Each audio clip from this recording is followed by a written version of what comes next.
Hello, welcome to mathematics untold. आज हम लोग JEE 2015 online question paper day 2 का हम लोग इस क्वेश्चन को देखते हैं। यह जेईई 2015 में क्वेश्चन आया। ओके, देखिए इस क्वेश्चन में लिखा हुआ है कि if Z is a complex number, अगर जेड कॉम्प्लेक्स नंबर है then the minimum value of imaginary part of z to the power 5 by imaginary z whole to the power 5, इसका मिनिमम वैल्यू चाहिए।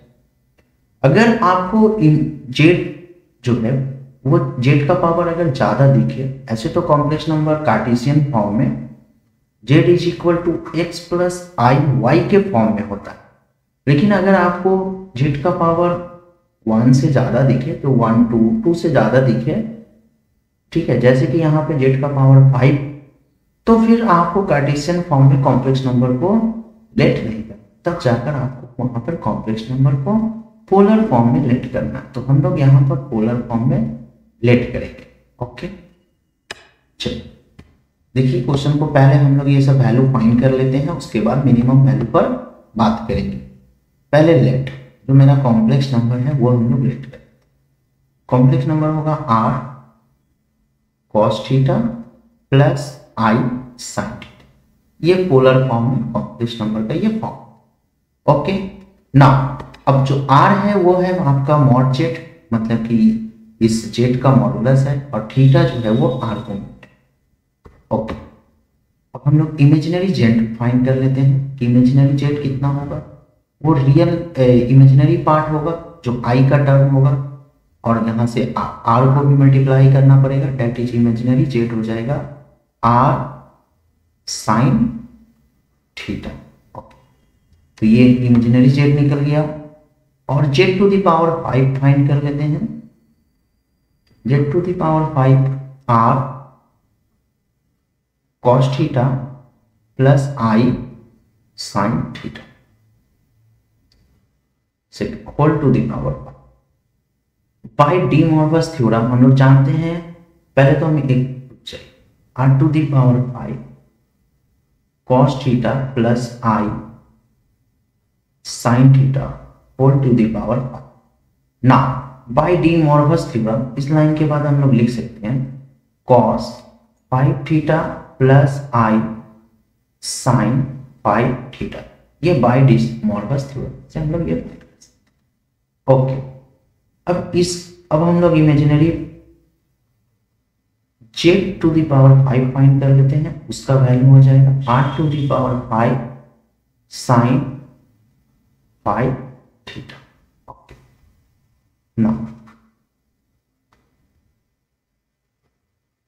अब हम लोग imaginary z to the power 5 by imaginary z का ratio find कर लेते हैं, क्योंकि इसी का मिनिमम वैल्यू चाहिए। पहले इसका वैल्यू फाइंड कर लेते हैं, r to the power 5 sine 5 theta by r to the power 5 imaginary z whole to the power 5। Okay, तो नाउ इसका वैल्यू हो जाएगा r to the power 5 sine to the power sine theta to the power 5, ये cancel हो गया हमारा। ये value जो है वो sine 5 theta by sine to the power 5 theta मेरा बचा। ओके, नाउ तो हम लोग इस वैल्यू को हम लोग एक फंक्शन की तरह ट्रीट करते हैं। Okay, that is f of theta is equal to sin 5 theta by sin to the power 5 theta। Okay, इस मिनिमम वैल्यू चाहिए। मिनिमम या मैक्सिमम वैल्यू निकालने का रूल है कि पहले आप उसका f डैश थीटा निकालिए, इस फंक्शन का स्लोप निकालिए, और स्लोप को 0 कीजिए। 0 करने से आपका यहाँ पे थीटा का वैल्यू आ जाएगा। अब इस थीटा के वैल्यू को आप इस फंक्शन में पुट कीजिए, जो मैक्सिमम वैल्यू देगा या फिर मिनिमम देगा। ठीक है, वो वैल्यू दोनों वैल्यू दे सकता है, लेकिन हम लोग यहाँ पे मिनिमम पूछ रहा है, तो जो वैल्यू है वो अगर एक वैल्यू आया तो मिनिमम ही देगा, अगर दो वैल्यू आया तो फिर हम लोग जाकर F double dash theta find करेंगे और फिर चेक करेंगे कि उस वैल्यू पर मैक्सिमम मिलेगा या फिर मिनिमम मिलेगा। ओके, तो पहले हम लोग इसका एफ डैश थीटा फाइंड करते हैं और एफ डैश थीटा को 0 के बराबर करके फिर थीटा फाइंड करते हैं। ओके, नाउ तो एफ डैश थीटा फाइंड करने के लिए u बाई वी रूल है। अगर कोई फंक्शन u बाई वी के फॉर्म में होता है तो उसका जो फर्स्ट डेरिवेटिव होता है वो बनता है आपका v square u into v dash minus v into u dash. Okay, v dash that means derivative of v और u dash means derivative of u। Okay, find करते हैं f dash theta is equal to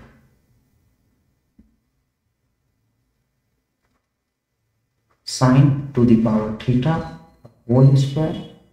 okay, तो sine 5 theta पहले लिख देते हैं, ये u है, देन v इसका डेरिवेटिव करते हैं, पहले 5 बाहर लिख देते हैं, sine 4 theta into sine theta का डेरिवेटिव करते हैं minus sine to the power 5 theta, इसको हम लिख लेते हैं साइन थीटा का पावर 5 इंटू,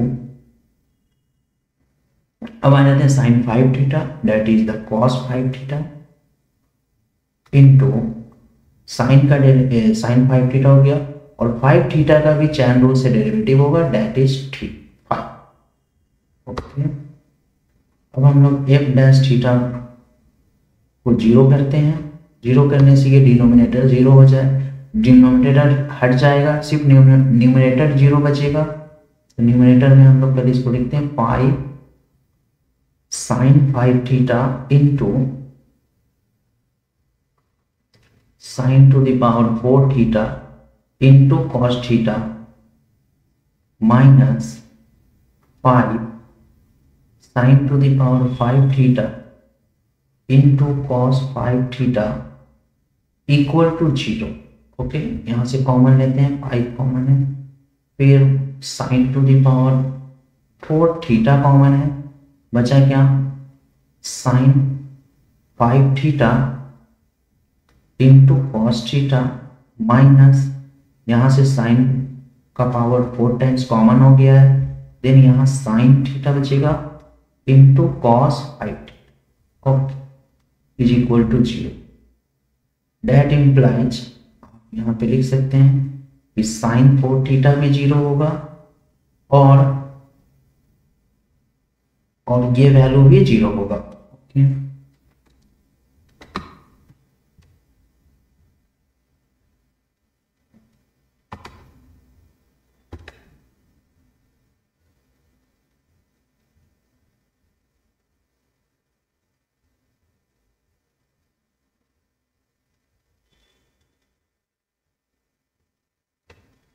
ओके ना, अगर ये वैल्यू 0 हो रहा है तो दैट इंप्लाइज साइन थीटा 0 होगा।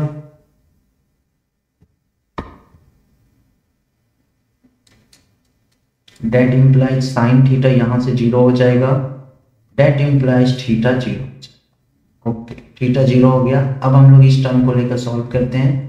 इस टर्म ये sine 4 to the power theta को 0 करने से एक वैल्यू 0 आया। अब हम इस वैल्यू को 0 करते हैं, इस पूरे वैल्यू को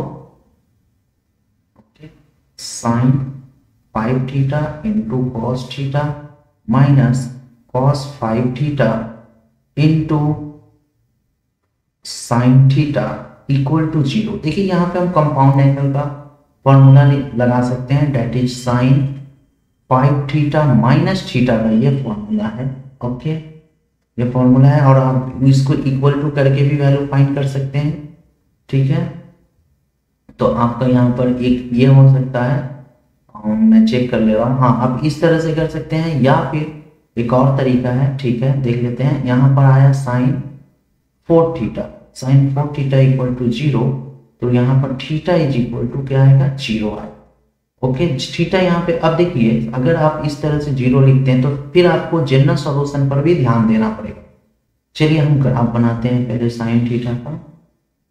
ये देखिए, अगर ये साइन थीटा का ग्राफ है तो सॉरी, ये साइन थीटा का ग्राफ है, यहाँ पर जो जीरो हो रहा है इस पॉइंट पे सारा वैल्यू साइन थीटा का जीरो हो रहा है, ठीक है। अगर ये साइन 4 थीटा का ग्राफ है, ओके, ये देखिए यहाँ पे जीरो हो रहा है, यहाँ पे जीरो हो रहा है, यहाँ पर जीरो हो रहा है, यहाँ पे जीरो हो रहा है, ठीक है।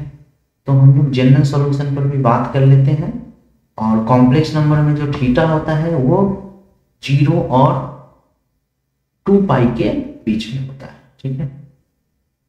ओके, तो 4 थीटा का वैल्यू हम लोग क्या ले सकते हैं, 4 थीटा का वैल्यू 0 ले सकते हैं, that plus theta equal to 0। फिर हम लोग सेकेंड में 4 थीटा का वैल्यू पाई ले सकते हैं, that implies theta is equal to pi by 4। तो यहाँ पे थीटा एक्यूट एंगल होता है, बस थीटा यहीं तक लेना है, थीटा या तो 0 हो गया या तो पाई बाई 4। फिर जाकर आप लीजिएगा 2 पाई, तो फिर यहाँ पे पाई बाई 2 हो जाएगा, पाई बाई 2 हो जाएगा, ठीक है। एक बार लेकर देखते हैं कि थीटा का वैल्यू अगर 2 पाई होगा, 4 थीटा का वैल्यू 2 पाई होगा, तो थीटा का वैल्यू जो है वो पाई बाई 2 होगा। तो ये मैक्सिमम वैल्यू चला जाएगा, ठीक है। सिर्फ ये वैल्यू लेते हैं पाई बाई 4, ये वैल्यू लेते हैं, ठीक है। इस तो थीटा का वैल्यू या तो 0 है या तो पाई बाई 4 है। तो मेरा जो फंक्शन था, मेरा जो फंक्शन है, ये देखिए, ये मेरा फंक्शन है। अब इसमें हम लोग 0 पहले पुट करते हैं। अगर 0 पुट करते हैं, अगर 0 पुट करते हैं तो ये टर्म, ये पूरा फंक्शन 0/0 हो जाएगा, ये अनडिटरमाइंड हो जाएगा 0 पुट करने के बाद,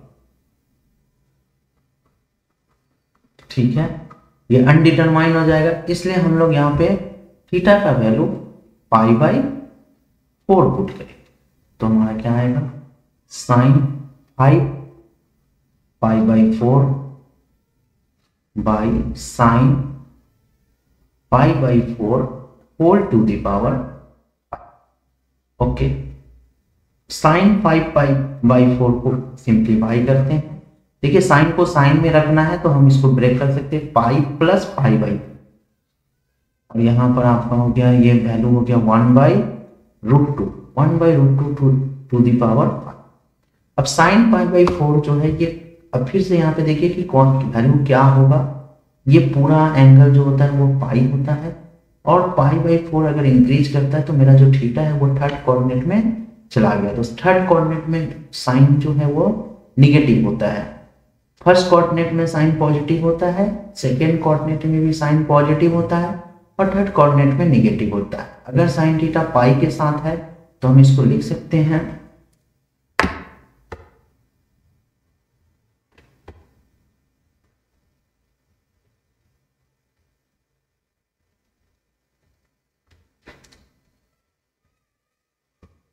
इसको हम लोग इस तरह से लिख सकते हैं, sine minus sine pi by, okay, क्योंकि थर्ड कोऑर्डिनेट में चला गया, और ये हो गया 1/√2 का पावर 5। फिर इसका भी वैल्यू होगा आपका 1 माइनस 1/√2, और ये भी है 1/√2 का पावर, ओके। ये कैंसिल करेंगे तो ये हो जाएगा 4, that implies minus 1/√2 power is equal to -4। तो इसका मिनिमम वैल्यू होगा -4, ओके। देखिए, तो इसका कॉन्सेप्ट आपको समझ में आया। इस तरह का क्वेश्चन को अगर सॉल्व करना है तो आपको पहले कॉम्प्लेक्स नंबर को पोलर फॉर्म में लेट करना पड़ेगा। पोलर फॉर्म में लेट करके जो भी रियल पार्ट अगर फाइंड करना है तो रियल पार्ट फाइंड कर लेंगे, इमेजिनरी पार्ट अगर फाइंड करना है तो इमेजिनरी पार्ट फाइंड कर लेंगे, ओके। और z टू द पावर 5 का भी वैल्यू इजिली आ जाएगा, cos 5 थीटा और प्लस साइन 5 थीटा में कन्वर्ट हो जाएगा, तो इमेजिनरी पार्ट फाइंड कर लेंगे। उसके बाद देन अगर मिनिमम वैल्यू फाइंड करना है तो फंक्शन का डेरिवेटिव निकालना होगा। फर्स्ट डेरिवेटिव को 0 करना पड़ेगा, ठीक है। यहां से एक काम आउट कर सकते थे आप, यहां से अगर ये काम नहीं करना है तो यहां से आप एक काम और कर सकते थे, ठीक है। आप यहाँ पर अगर आप ये फॉर्मूला नहीं अप्लाई करना है तो आप इस तरह से लिख सकते थे, sine 5 theta into cos theta equal होगा cos 5 theta into sine theta. Okay, cos theta से आप डिवाइड कीजिएगा तो इस साइड बन जाता sine theta by cos, sorry cos 5 theta को आप ले लीजिए एक तरफ और कॉस थीटा को उधर रखिए तो ये इस तरह से बन जाता sine theta by cos theta. तो आपका यहाँ पे हो जाएगा tan 5 थीटा और यहाँ हो जाएगा tan थीटा। तो ये वैल्यू देखिए, ये तो 0 पे भी सेटिस्फाई कर रहा और π/4 पर भी सेटिस्फाई कर रहा। तो यहाँ से थीटा का वैल्यू जो आएगा या तो 0 आएगा और या तो, ठीक है, क्योंकि थर्ड कोऑर्डिनेट में है, थर्ड कोऑर्डिनेट में तो ये वैल्यू फर्स्ट कोऑर्डिनेट और थर्ड कोऑर्डिनेट में सेटिस्फाई करेगा। देखिए फर्स्ट कोऑर्डिनेट में ऑल पॉजिटिव होता है तो थीटा 0 पुट करेंगे तो इक्वेशन को सेटिस्फाई करेगा, और tan थीटा थर्ड कोऑर्डिनेट में पॉजिटिव होता है तो π/4 में पुट करना पड़ेगा जो हमारा जाएगा। अच्छा, फर्स्ट कोऑर्डिनेट में और हम लोग π/4 भी पुट कर सकते थे जो इस इक्वेशन को सेटिस्फाई करेगा। π/4 करेंगे तो यहाँ पे बनेगा 5π/4 और ये 5π/4 ये इक्वेशन थर्ड कोऑर्डिनेट में आ जाएगा जो π/4 का वैल्यू देगा। ठीक है, तो इस तरह से हम लोग कर सकते हैं, दो वैल्यू आएगा और 0 हम लोग f' थीटा में पुट नहीं करेंगे और f' थीटा पे f थीटा में पुट नहीं करेंगे, हम लोग π/4 पुट करके तो हम लोग मिनिमम वैल्यू फाइंड कर सकते हैं। ओके, मिलते हैं नेक्स्ट वीडियो में नेक्स्ट क्वेश्चन के साथ। तब तक के लिए बाय बाय। आप लोग मेरे चैनल को लाइक कीजिए, सब्सक्राइब कीजिए। Thank you.